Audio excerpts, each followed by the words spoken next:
Hello दोस्तों, मैं अनामिका सिंह स्वागत करती हूँ आप सबका आपके यूट्यूब चैनल नॉलेज कॉर्नर में।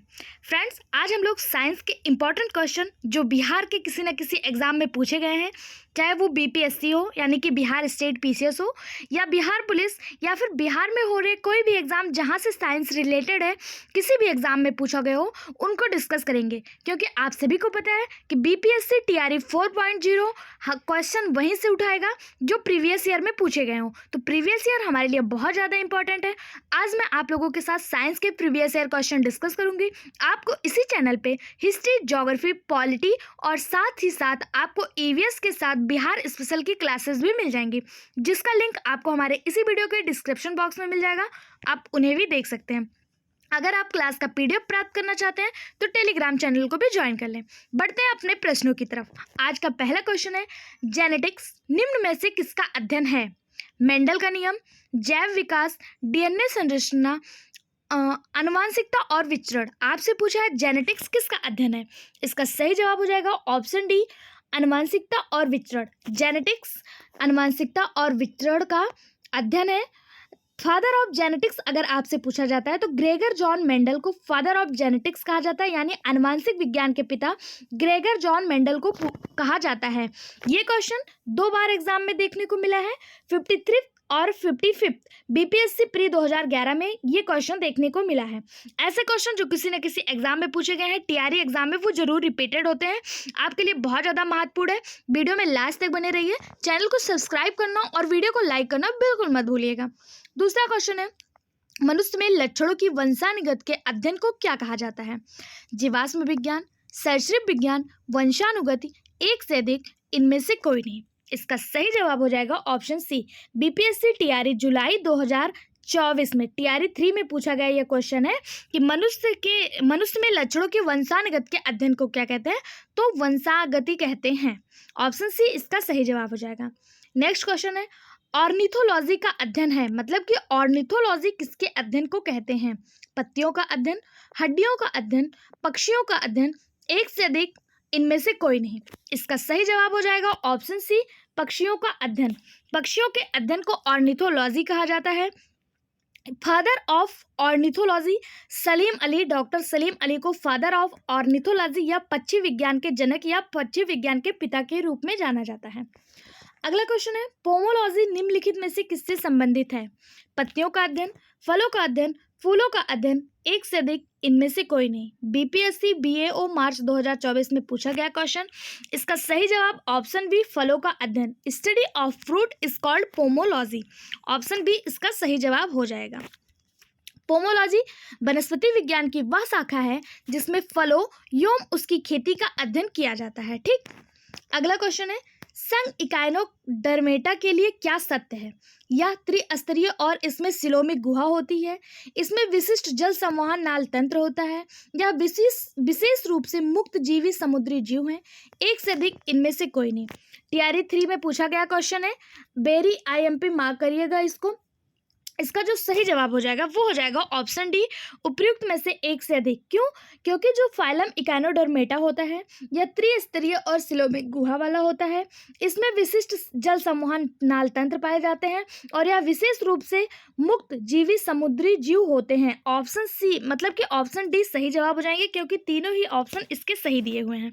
अगर आप फाइलम वाइज क्लास को देखना चाहते हैं, जहाँ पे फाइलम प्रोटोजोआ से लेकर कॉर्डेटा तक के सभी इंपॉर्टेंट क्वेश्चन डिस्कस किए गए हैं, तो आप हमारे इसी चैनल के पीजीटी बैच में जाकर उन्हें जरूर देखें, जिससे आपके पीजीटी की तैयारी के साथ साथ टीआरई 4.0 की तैयारी में भी बहुत ज़्यादा हेल्प मिलेगा। अगला क्वेश्चन, अब हम कुछ क्वेश्चन जैव विकास से डिस्कस करेंगे जो किसी न किसी एग्जाम में पूछे गए हैं। उन क्रम में पहला क्वेश्चन है, जीवों में अत्यधिक विविधता का कारण है अनुकूलन, सहभागिता, उत्परिवर्तन या बहुगुण सूत्रा। इसका जो सही जवाब है वो हो जाएगा ऑप्शन सी, उत्परिवर्तन। जीवों में अत्यधिक विविधता का कारण उत्परिवर्तन है।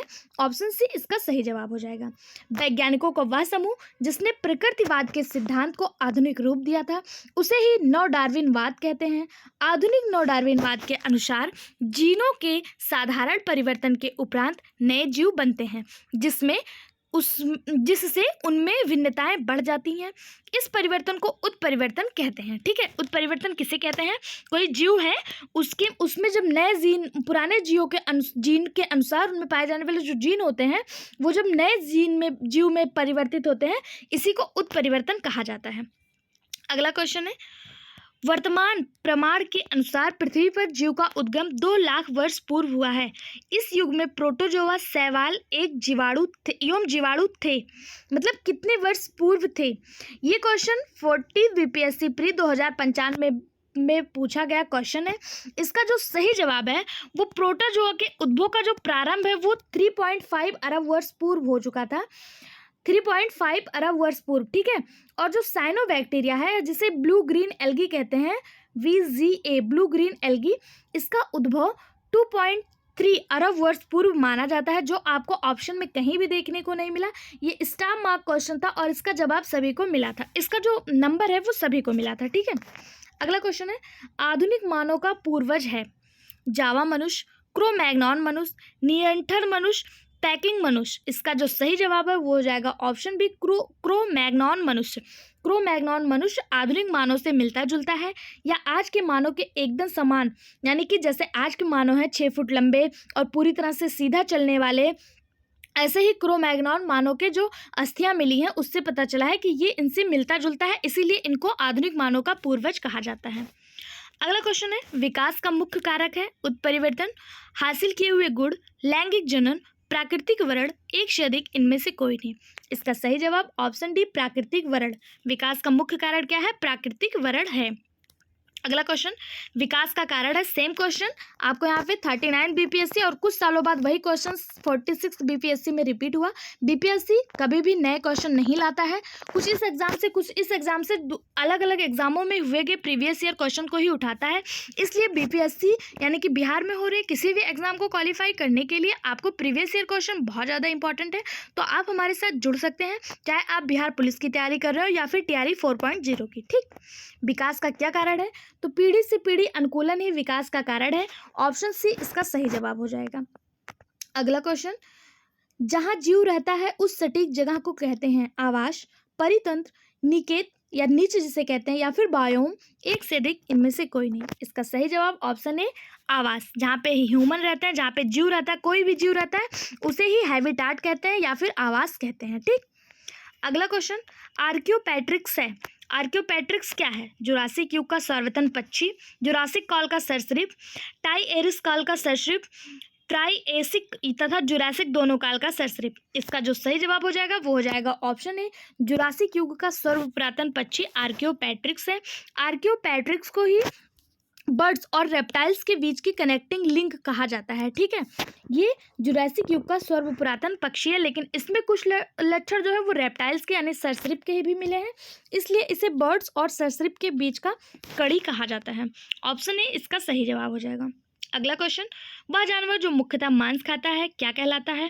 बीपीएससी स्कूल टीचर में पूछा गया क्वेश्चन और इसके जो ऑप्शन है वो सेम इसी तरह से दिए हुए थे। हिंदी में शाकाहारी, मांसाहारी या सर्वाहारी करके नहीं दिए थे। ऑप्शन पेपर में भी आपको यही देखने को मिले थे, ओमनीवोरस, कॉर्निवोरस, हर्बीवोरस। बीपीएससी हमेशा क्वेश्चन से नहीं ऑप्शन से खेलता है, बच्चों के दिमाग के साथ ऑप्शन से खेलता है। वो ऑप्शन ऐसे दे देता है कि लोग कंफ्यूज हो जाते हैं। पढ़ने वालों ने पढ़ा होगा, कुछ लोग ऐसे होंगे जो हिंदी मीडियम से होंगे, उन्हें पता होगा मांस खाने वाले जीव मांसाहारी कहलाते हैं, लेकिन ऑप्शन में आपको हिंदी और इंग्लिश दोनों में ही ऐसे ही ऑप्शन दे दिया था, ओमनीवोरस, कॉर्निवोरस और हर्बीवोरस। तो इसका जो सही जवाब हो जाएगा वो हो जाएगा ऑप्शन बी, कॉर्निवोरस, इसी को मांसाहारी कहते हैं। ऑप्शन बी इसका सही जवाब हो जाएगा। अगला क्वेश्चन, निम्नलिखित में से कौन सा गर्म खून का प्राणी है? दादुर या फिर टोड जिसे कहा जाता है, मगरमच्छ, मछली, एक से अधिक, इनमें से कोई नहीं। बीपीएससी TRE 3 जुलाई 2024 में पूछा गया क्वेश्चन है, कौन सा गर्म खून का प्राणी है? इसका सही जवाब हो जाएगा ऑप्शन ई, इनमें से कोई नहीं। गर्म खून और ठंडे खून के प्राणियों को याद करने के लिए एक ट्रिक है जिसे आप BMW के नाम से याद कर सकते हैं। BMW एक गाड़ी आती है, आप सभी को पता होगा। B से हो जाएगा बर्ड, और M से हो जाएगा मैमल्स, और W से हो जाएगा वार्म यानी कि गर्म खून। गर्म खून में जितने भी मैमल्स होंगे और जितने भी बर्ड्स होंगे उनका जो ब्लड होगा, जो खून होगा, वो गर्म खून वाले प्राणी होंगे, सभी बर्ड्स और सभी मैमल्स। इसको याद करने के लिए आप BMW से याद कर सकते हैं, BMW। ठीक, तो आपको यहाँ पे कोई भी एनिमल्स, बर्ड या फिर मैमल नहीं दिख रहा है। दादुर या टोड ये आपका एम्फीबियंस है, मगरमच्छ रेप्टाइल है, और फिश ये फिश स्पीसीज वर्ग में आती है। तो इसका जो सही जवाब हो जाएगा वो हो जाएगा ऑप्शन ई, इनमें से कोई नहीं। अगला क्वेश्चन, लाइकेन। अब हम वर्गीकी से कुछ इंपॉर्टेंट क्वेश्चन करेंगे। क्वेश्चन है, लाइकेन में एक क्लोरोफिल युक्त पार्टनर एक साथ रहते हैं, मतलब लाइकेन में कौन से पार्टनर एक साथ रहते हैं? शैवाल और कवक, कवक और बैक्टीरिया, कवक, शैवाल और वायरस, एक से अधिक, इनमें से कोई नहीं। इसका जो सही जवाब हो जाएगा वो हो जाएगा ऑप्शन ए, लाइकेन शैवाल और कवक से मिलकर बना होता है, जहाँ पर शैवाल क्लोरोफिल युक्त होता है और कवक जो होता है ये शैवाल को शेल्टर प्रदान करता है, यानी कि आवास प्रदान करता है। अगर कवक शैवाल को शेल्टर प्रदान करता है तो शैवाल भी तो कवक को कुछ ना कुछ देता होगा। ये सिम्बायोटिक रिलेशन एक दूसरे पर डिपेंडेंट होते हैं। तो कवक जो है वो शैवाल को आश्रय प्रदान करता है और शैवाल कवक को खाने के लिए भोजन प्रोवाइड कराता है। ऑप्शन ए इसका सही जवाब हो जाएगा। कवक और शैवाल से मिलकर लाइकेन बनता है। लाइकेन जो होता है वो वायु प्रदूषण का सबसे बड़ा इंडिकेटर माना जाता है। अगला क्वेश्चन है, निम्न में से समवाहिनी पौधों को चुनिए। काई, लीवर्टवर्ट, हार्नवर्ट, फर्न, एक से अधिक, इनमें से कोई नहीं। इसका सही जवाब ऑप्शन डी, फर्न। इसमें से जो समोहनी पौधा है वो कौन सा है? फर्न है। फर्न एक अपुष्पक समोहनी पौधा है।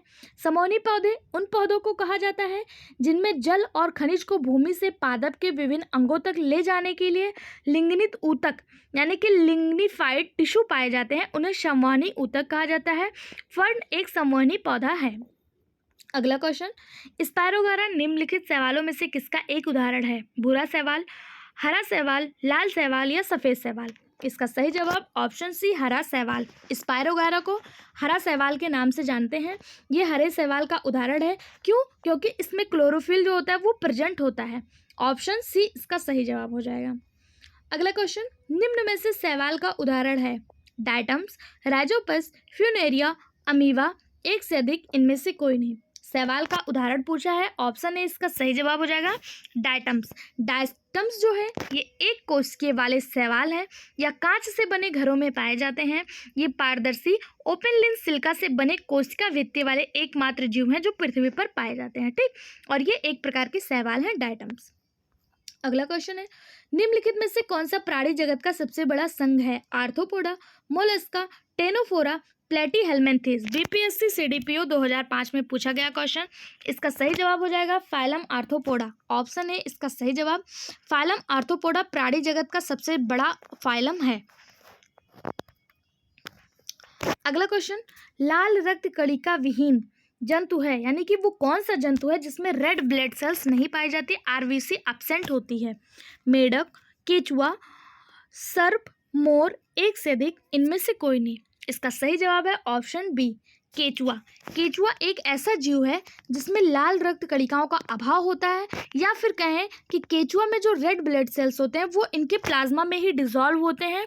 इनके ब्लड का जो कलर होता है वो आपको कैसा दिखाई देता है ये आप कमेंट बॉक्स में हमें बताइएगा कि जब केचुआ के रेड ब्लड सेल्स प्लाज्मा में डिसॉल्व होते हैं या फिर इनमें आरबीसी का अभाव होता है तो इनके ब्लड का रंग कैसा होता है ये आप हमें कमेंट बॉक्स में बताइएगा। अगर आपका जवाब सही होता है तो आपके कमेंट को नेक्स्ट वीडियो में दिखाया जाएगा। जैसा कि कल के वीडियो के जो कमेंट है वो मैं आप लोगों को दिखा रही हूँ, उसके बाद फिर हम आगे के वीडियो पढ़ेंगे। कल कुछ लोगों ने अपने वीडियो पे अपने इम्पोर्टेंट कमेंट के माध्यम से कुछ हमें बताया है और हमारे पूछे गए प्रश्नों का जवाब दिया है, तो एक बार हम उन्हें देख लेते हैं। यहाँ पे आप कमेंट में देखिए, पूजा गुप्ता जी का कमेंट आया है। मैंने क्वेश्चन पूछा था कि इम्प्योर ब्लड और प्योर ब्लड किस में बहता है, तो उन्होंने बिल्कुल सही जवाब दिया पूजा गुप्ता जी ने कि महाधमनी में इम्प्योर ब्लड बहता है और महाशिरा जो होती है उसमें प्योर ब्लड बहता है, जिसे आप पल्मोनरी आर्टरी कहते हैं। पल्मोनरी आर्टरी में इम्प्योर ब्लड और पल्मोनरी वेन में प्योर ब्लड बहता है, ये अपवाद होता है। इनका बिल्कुल सही जवाब है। इसी तरह अगर आप आज के क्वेश्चन के सही जवाब देते हैं तो नेक्स्ट वीडियो में आपके नाम और आपके कमेंट जरूर दिखाएंगे। शिव शंकर जी ने अपना महत्वपूर्ण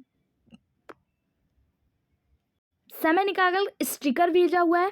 अगर आप लोग हमें सपोर्ट करना चाहते हैं तो सुपर चैट के माध्यम से भी हमें सपोर्ट कर सकते हैं और चैनल को सब्सक्राइब करके और वीडियो को लाइक करके हमें सपोर्ट कर सकते हैं। ठीक है, अगला क्वेश्चन है, सबसे छोटा जीव जो स्वयं विकास एवं प्रजनन करने में समर्थ है क्या कहलाते हैं? विषाणु, जीवाणु, माइकोप्लाज्मा, बैक्टीरियोफेज। इसका जो सही जवाब है वो हो जाएगा सबसे छोटा जीव जो प्रजनन करते हैं वो माइकोप्लाज्मा कहलाते हैं। पृथ्वी पर जितने भी जीव जंतु प्रेजेंट हैं जिसमें जीव है यानी कि जिसमें जीवित रहने की क्षमता है, उसमें से सबसे छोटा जो जीव है वो माइकोप्लाज्मा है। अगर आपसे पूछा जाए कि इसी को किस नाम से जानते हैं तो इसी को पीपी एल्लो के नाम से जाना जाता है। सबसे छोटी कोशिका, अगर ये सबसे छोटी जीव है तो सबसे छोटी कोशिका भी इसी में देखने को मिलती है, माइकोप्लाज्मा या फिर पीपी एल्लो में। माइकोप्लाज्मा ना देकर अगर ऑप्शन में आपको पीपी एल्लो दे दिया तो आपको कंफ्यूज नहीं होना है। सबसे छोटी कोशिका इसी माइकोप्लाज्मा या फिर पीपी एल्लो की होती है। पीपी एल्लो का फुल फॉर्म क्या है ये आप हमें कमेंट बॉक्स में बताएंगे। ये आज का क्वेश्चन है, पीपी एल्लो का फुल फॉर्म क्या है। साथ ही एक क्वेश्चन मैंने और पूछा है कि केचुए में आरबीसी जो होता है वो ना के बराबर होता है और अगर होता भी है तो उसका आरबीसी जो उसके प्लाज्मा में डिसॉल्व होता है तो केचुए के ब्लड का रंग कैसा होता है। दूसरा क्वेश्चन, पीपी एल्लो का फुल फॉर्म क्या है। अगर आप अपना जवाब हमें कमेंट बॉक्स में देते हैं तो अगले वीडियो में आपको आपके नाम के साथ उस कमेंट को जरूर दिखाया जाएगा, जैसा कि आज पूजा गुप्ता जी का कमेंट और शिव शंकर जी का कमेंट दिखाया गया था। अगला क्वेश्चन है, कवक पौधों में नहीं पाया जाता, ऑक्सीजन, कार्बन डाइऑक्साइड, पर्णहरित, सूर्य का प्रकाश। इसका जो सही जवाब हो जाएगा वो हो जाएगा ऑप्शन सी, पर्णहरित या फिर क्लोरोफिल जिसे कहते हैं। ये कवक पौधों में नहीं पाया जाता। कवक जो होते हैं इसमें हरे रंग की अनुपस्थिति होती है यानी कि पर्णहरित एब्सेंट होता है, जिस कारण ये अपना भोजन स्वयं नहीं बना पाते हैं। अगला क्वेश्चन, शैवाल और कवक के मिलने से लाइकेन बनता है जिसे क्या कहते हैं? पैरासाइटिज्म, म्यूट्यूलिज्म, कॉमेंसिलिज्म, कन्वर्शन, एक से अधिक, इनमें से कोई नहीं। इसका सही जवाब ऑप्शन बी, म्यूट्यूलिज्म। ऑप्शन बी इसका सही जवाब हो जाएगा। कवक और शैवाल के मिलने से लाइकेन बनता है जिसे म्यूट्यूलिज्म कहते हैं। ठीक है, दोनों एक दूसरे को लाभान्वित करते हैं, एक दूसरे का सहयोग करते हैं। अगला क्वेश्चन है, जल से बाहर निकलने पर मछलियां मर जाती हैं क्यों? उन्हें ऑक्सीजन अधिक मात्रा में प्राप्त होता है, उनका शारीरिक ताप बढ़ जाता है, वे सांस नहीं ले पाते, वे जल में नहीं चल पाते। इसका जो सही जवाब हो जाएगा वो हो जाएगा ऑप्शन सी, वे सांस नहीं ले पाते हैं। हम सभी को पता है जितने भी पिसीज वर्ग के एनिमल हैं, जितनी भी मछलियाँ, जितनी भी फिशरीज हैं, वो गिल्स से सांस लेती हैं। सांस लेने की उनकी जो प्रक्रिया होती है वो बाई गिल्स होती है और वो उनमें फेफड़े और स्किन से सांस लेने की क्षमता नहीं पाई जाती है। तो पानी जो होता है, मछलियाँ जो सांस लेती हैं वो पानी को बुलबुले के रूप में एब्जॉर्ब करती हैं और उससे ऑक्सीजन लेके उसको बाहर निकाल देती हैं। बाहर जब वो पानी से उन्हें बाहर निकाल दिया जाता है तो वो डायरेक्ट वायुमंडल से ऑक्सीजन को एब्जॉर्ब करने में असमर्थ होती हैं, इसलिए वे सांस नहीं ले पाती और वे बाहर निकलने पर मर जाती हैं। ऑप्शन सी इसका सही जवाब हो जाएगा। अगला क्वेश्चन है, मधुमक्खी कॉलोनी के सदस्य एक दूसरे को किस प्रकार पहचानते हैं? गंध से, दृष्टि से, नृत्य से, स्पर्श से। इसका सही जवाब हो जाएगा ऑप्शन ए, गंध से। मधुमक्खी कॉलोनी के जितने भी सदस्य होते हैं वे एक दूसरे को उनके गंध से पहचानते हैं। अगर बात करें नृत्य की तो जो नृत्य होता है ये एक दूसरे को भोजन की दिशा की ओर इंगित करते हैं। अगर किसी कोई मधुमक्खी कॉलोनी का सदस्य है और उसे भोजन मिल जाता है तो नृत्य के माध्यम से बताते हैं कि भोजन किस दिशा में है और पहचानते किससे हैं तो गंध के द्वारा एक दूसरे को पहचानते हैं। अगला क्वेश्चन है, डॉल्फिन वर्गीकृत किए गए हैं मत्स्य में, उभयचर में, सरीसृप में या स्तनी में? डॉल्फिन नाम से लगता है कि एक मछली है, लेकिन जो इसका फाइलम है वो फाइलम मैमल्स में पाया जाता है। ये मैमल्स का एक जीव है डॉल्फिन। क्यों? क्योंकि ये अंडे को न जन्म देकर बच्चे को जन्म देता है, इसलिए ये फाइलम मैमल्स में रखा गया है। अगला क्वेश्चन है, मेढक और टोड निम्नलिखित में से किस उभयचर के उदाहरण हैं? एपोडा, यूरोडेला, अनुरा, एक से अधिक, इनमें से कोई नहीं। इसका सही जवाब ऑप्शन सी, अनुरा। मेढक और टोड अनुरा उपवर्ग के उभयचर हैं। अगला क्वेश्चन, ब्रायोफाइटा में बीजाणु मात्र कोशिकाएं होती हैं, अगुणित, द्विगुणित, त्रिगुणित, एक से अधिक, इनमें से कोई नहीं। बीपीएससी 9th में पूछा गया 2023 में क्वेश्चन है। इसका सही जवाब हो जाएगा ऑप्शन बी, द्विगुणित। ब्रायोफाइटा में बीजाणु मात्र कोशिकाएं द्विगुणित होती हैं, ऑप्शन बी इसका सही जवाब हो जाएगा। कुछ क्वेश्चन अब हम लोग सेल से देख लेते हैं। पहला क्वेश्चन, कोशिका का शक्ति स्रोत कहा जाता है? कोशिका भित्ति, माइटोकॉन्ड्रिया, राइबोसोम, न्यूक्लियस, एक से अधिक, इनमें से कोई नहीं। पूछा है power house of the cell किसे कहते हैं? इसका सही जवाब हो जाएगा ऑप्शन बी, माइटोकॉन्ड्रिया। माइटोकॉन्ड्रिया को power house of the cell के नाम से जाना जाता है। वहीं राइबोसोम को प्रोटीन फैक्ट्री के नाम से जाना जाता है। ठीक, न्यूक्लियस को कोशिका का ब्रेन कहा जाता है। अगला क्वेश्चन है, जीवन की संरचनात्मक एवं कार्यात्मक इकाई क्या है? तो हम सभी को पता है, बचपन से पढ़ते आ रहे हैं, जीवन की संरचनात्मक और कार्यात्मक इकाई जो है वो क्या है? कोशिका है। कोशिका, ऑप्शन ए इसका सही जवाब हो जाएगा। कोशिका की खोज रॉबर्ट हुक ने 1665 ईस्वी में की थी। इन्होंने जिस कोशिका को खोजा था वो मृत्यु कोशिका थी। कुछ समय बाद ल्यूवेन हुक नामक एक वैज्ञानिक आते हैं जिन्होंने जीवित कोशिका की खोज की। किस सन में ल्यूवेन हुक ने जीवित कोशिका की खोज की? इसका जवाब आप हमें कमेंट बॉक्स में बताइएगा। अगर आपका जवाब सही होगा तो नेक्स्ट वीडियो में आपके कमेंट को जरूर दिखाया जाएगा। अगला क्वेश्चन है, निम्नलिखित में से किसकी कोशिका में कोई एंजाइम नहीं होता है? लाइकेन, विषाणु, जीवाणु, शैवाल, एक से अधिक, इनमें से कोई नहीं। इसका सही जवाब ऑप्शन बी, विषाणु जिसे वायरस कहा जाता है। इसकी कोशिका में इसकी कोशिका में कोई भी एंजाइम नहीं पाया जाता है। विषाणु शब्द की उत्पत्ति लैटिन शब्द के वायरस से हुई है, जिसका शाब्दिक अर्थ है विष अणु। ये अकोशिकीय अतिसूक्ष्म जीव है जो केवल जीवित कोशिकाओं में ही वंश वृद्धि कर सकते हैं। यानी कि अगर ये जीवित कोशिकाओं में ना रहें, शरीर के बाहर रहें, किसी भी जीवित जीव के बाहर रहें, तो ये अपनी वृद्धि नहीं कर सकते हैं। ये मृत्यु के समान होते हैं। और जब ये किसी जीविंग में होते हैं, किसी लिविंग वस्तु में होते हैं, तो ये जीवित की तरह, लिविंग की तरह व्यवहार करते हैं। और जैसे ही ये लिविंग से बाहर आते हैं, ये डेड की तरह व्यवहार करते हैं। इसीलिए इसे सजीव और निर्जीव के बीच की कड़ी भी कहा जाता है। यहाँ से इंपॉर्टेंट क्वेश्चन बनता है कि किसे सजीव और निर्जीव के बीच की कड़ी कहा जाता है? तो वायरस को सजीव और निर्जीव के बीच की कड़ी कहा जाता है। क्यों? क्योंकि जब तक ये किसी जीवित जीव जंतु में रहते हैं, चाहे वो पेड़ पौधा हो, चाहे वो मनुष्य हो, चाहे वो वायरस हो, चाहे वो बैक्टीरिया, जब तक ये किसी जीवित जीव जंतु में रहेंगे, जीवित जैसा व्यवहार करेंगे। लेकिन जैसे ही इसके बाहर आते हैं, ये नॉन लिविंग जैसा व्यवहार करने लगते हैं। ठीक है, रासायनिक दृष्टि से ये प्रोटीन आवरण से घिरे न्यूक्लिक एसिड के खंड होते हैं। ये जो बने होते हैं, ये न्यूक्लिक एसिड के बने होते हैं। ठीक है, अगला क्वेश्चन है, 80% से अधिक सेल में पाया जाने वाला पदार्थ है? प्रोटीन, चर्बी, खनिज, जल, एक से अधिक, इनमें से कोई नहीं। तो मानव बॉडी जो है वो पूरी तरह से जल से मिलकर बना हुआ है। इसमें सबसे ज़्यादा जो पाया जाता है वो जल ही है। ऑप्शन डी इसका सही जवाब हो जाएगा, जल। अगला क्वेश्चन है, निम्नलिखित में से आम के पौधे और बंदर दोनों की कोशिकाओं में पाया जाता है? क्लोरोप्लास्ट, सेंट्रियोसोल, कोशिका भित्ति, कोशिका झिल्ली, एक से अधिक, इनमें से कोई नहीं। सिंपल सा आपसे यहाँ से पूछा है कि कौन सा वो चीज़ है जो एनिमल सेल और प्लांट सेल में पाया जाता है? एनिमल सेल यानी बंदर और प्लांट सेल यानी आम का पौधा। तो क्लोरोप्लास्ट जो है ये केवल प्लांट सेल में पाया जाता है। सेंट्रियोसोल एनिमल सेल में पाया जाता है। कोशिका भित्ति प्लांट सेल में पाया जाता है। कोशिका झिल्ली जिसे सेल मेम्ब्रेन कहते हैं, ये प्लांट और एनिमल सेल दोनों में ही पाया जाता है। ऑप्शन डी इसका सही जवाब हो जाएगा। अगला क्वेश्चन, अस्थायी ऊतकों के बारे में निम्नलिखित में से कौन सा सही है? वे तेजी से कोशिका विभाजन करने में सक्षम होते हैं। वे केवल युवा पौधों में पाए जाते हैं। वे विभाजित करने की क्षमता खो देते हैं। एक से अधिक, इनमें से कोई नहीं। अस्थायी ऊतक परमानेंट टिश्यू के बारे में पूछा है।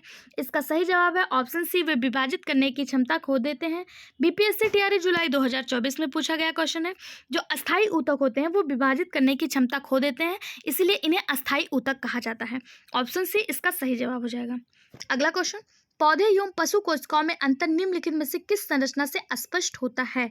नाभिक, एंजाइम, कोशिका भित्ति, एक से अधिक, इनमें से कोई नहीं। इसका सही जवाब हो जाएगा ऑप्शन सी, कोशिका भित्ति यानी कि सेल वाल। सेल वाल केवल प्लांट सेल में देखने को मिलता है। ह्यूमन सेल में ये बिल्कुल भी एब्सेंट होता है, पाया ही नहीं जाता है। इसलिए प्लांट सेल और एनिमल सेल को जो डिवाइड करने का कार्य करता है, स्पष्ट करने का कार्य करता है, वो यही सेल वाल होता है, जिसे कोशिका भित्ति कहते हैं। ऑप्शन सी इसका सही जवाब हो जाएगा। टीआरई 3 जुलाई 2024 में पूछा गया क्वेश्चन। आज के वीडियो में बस इतना ही था। अगर फ्रेंड्स वीडियो पसंद आया हो तो चैनल को सब्सक्राइब कर लीजिए, जिसमें आपका कोई भी चार्ज नहीं लगता है। 0.08 सेकंड का टाइम लगेगा, जो हमारे लिए बहुत ज़्यादा महत्वपूर्ण है। साथ ही साथ कमेंट बॉक्स में अपना उचित राय जरूर बताइएगा। जाते जाते वीडियो को शेयर कर दीजिए, वीडियो को लाइक भी करिए। हमारे साथ बने रहने के लिए धन्यवाद।